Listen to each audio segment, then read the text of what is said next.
The vanishing of Emily Hargrove in the quiet town of Willow Creek, Ohio. Population 4,200, where everyone knew everyone's business and the biggest scandal was usually a high school prank. Emily Hargrove was the heartbeat of the community. At 38, she was the head nurse at Willow Creek General Hospital, a small facility that served the surrounding farms and suburbs.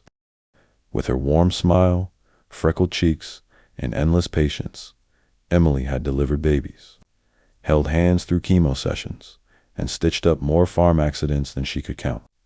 She lived alone in a cozy Victorian cottage on Maple Street, inherited from her late parents, and volunteered at the local church soup kitchen every Thursday. To the townsfolk, she was saintly, divorced 5 years ago from a traveling salesman who'd left her for a younger woman in Cleveland, but Emily never spoke ill of him. Water under the bridge, she'd say with a shrug. On the crisp autumn evening of October 15, 2022, Emily clocked out at 7:15 p.m. After a double shift, her coworker, Sarah Jenkins, remembered waving goodbye as Emily headed to her blue Honda Civic in the staff parking lot. "See you tomorrow for coffee," Sarah called. Emily nodded, her ponytail swinging. That was the last anyone saw of her. By morning, when Emily didn't show for her 6 a.m. shift, the first she'd ever missed, panic rippled through the hospital. Her best friend, Lisa Morrow, a fellow nurse, called the police. Sheriff Tom Riley, a burly man in his 50s who'd grown up with Emily's father, arrived at her cottage by noon. The door was unlocked, coffee pot still warm on the counter, her purse and keys on the kitchen table. No signs of struggle. Her car was gone. A search of the grounds turned up nothing but fallen leaves. The town mobilized. Volunteers combed the woods bordering the creek. Flyers plastered every lamppost. Missing, Emily Hargrove, 5'6", brown hair, green eyes, last seen in scrubs. Vigils lit up the town square, candles flickering against photos of Emily beaming in her nurse's uniform. "She's one of us," Mayor Harlan said at a press conference. "We'll bring her home." Investigators from the State Bureau joined Sheriff Riley. Initial theory, random violence. Willow Creek sat near Interstate 71, a highway frequented by truckers and transients. Maybe a hitchhiker gone wrong, or a carjacking. They pulled traffic cam footage. Emily's Civic exiting the hospital lot at 7:22 p.m., heading north toward the highway. No plates captured after that. Dogs tracked her scent to a rest stop 20 miles away, where it vanished. A nationwide alert went out. Tips flooded in. A woman matching her description seen at a gas station in Pennsylvania. A body in a ditch that turned out to be a deer carcass. But as days turned to weeks, doubts crept in. No ransom, no body.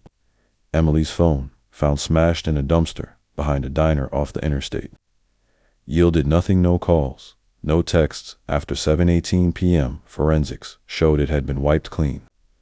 Sheriff Riley leaned into the random act theory, but privately, he wondered. Emily wasn't the type to vanish willingly. She had no debts, no enemies. Or did she? The first crack in the facade came from an unexpected place. Emily's ex-husband, Mark Hargrove.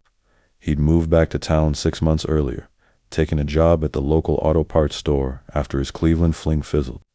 Mark cooperated fully, tears in his eyes during interviews. "We stayed friends," he insisted. She was family.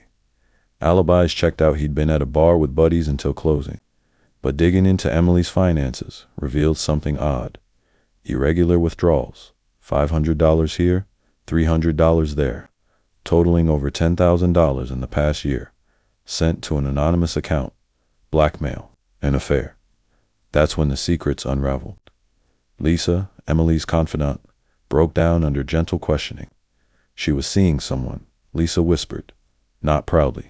It started innocently, a patient's husband, bringing flowers to thank her for saving his wife. But it turned into more.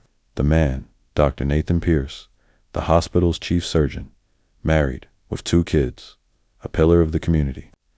Emily had ended it months ago, guilt eating at her. She said he wouldn't let go, Lisa said, threatened to tell his wife, ruin her reputation. Double quotes. Dr. Pierce's alibi was ironclad door. So it seemed, home with his family, confirmed by his wife and security cams. but phone records painted a different picture. A burner phone, purchased in cash, linked to calls with Emily. The last one, 7:18 p.m., the night she vanished. "Meet me," the text read from the burner. "We need to talk." Parking lot. Suspicion shifted. Was it a crime of passion? Pierce lawyered up, denying everything. "She was confused," he claimed. "I pitied her." But then, a twist. The money trail led not to Pierce, but to someone closer. Emily's withdrawals matched deposits into an account belonging to her younger brother, Caleb Hargrove, a drifter who'd blown into town sporadically, always needing cash for investments that never panned out. Caleb, 35, with a rap sheet for petty theft and DUIs, had been crashing on Emily's couch, off and on. She was too soft on him, neighbors said, always bailing him out. Caleb's story crumbled fast. He'd been seen arguing with Emily the week before, overheard by a jogger in her yard. "You owe me, Em. Family sticks together." And on the night she vanished, Caleb claimed he was at a casino in Columbus, but receipts showed he'd left early. GPS on his truck, borrowed from a friend, placed him near the hospital at 7:30 p.m. The breakthrough came from a farmer's field, 15 miles out, where plows unearthed Emily's Civic, buried in a shallow ravine, underbrush. Inside, blood on the steering wheel, Emily's scrubs torn and stained. No body, but fibers matched Caleb's jacket. Emily's journal, detailing years of enabling Caleb Loan's lies, his escalating demands. The last entry, dated October 14th. He says he'll expose everything if I don't give him $5,000 more.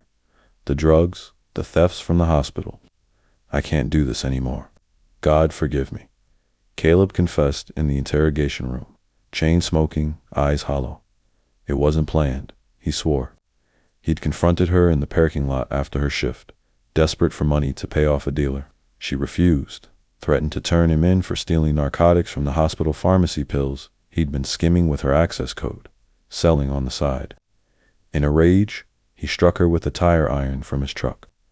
Panicked, he drove her car to the ravine, dumped her body in the creek, weighted with rocks, and torched the evidence he could. But the current was strong. Her body washed downstream, never found. The town reeled. Emily, the saint, had been shielding a monster, her own flesh and blood. Vigils turned to whispers. How had no one seen the bruises she hid under long sleeves, the exhaustion in her eyes? Caleb was charged with murder. The random violence theory shattered. Dr. Pierce's affair, a red herring, though it cost him his marriage and job. Willow Creek healed slowly. A plaque at the hospital honors Emily, beloved nurse, guardian angel. But on quiet nights, by the creek, folks swear they hear her whisper forgiveness or warning. The community was close-knit, yes, but some knots bind too tight, strangling the truth beneath.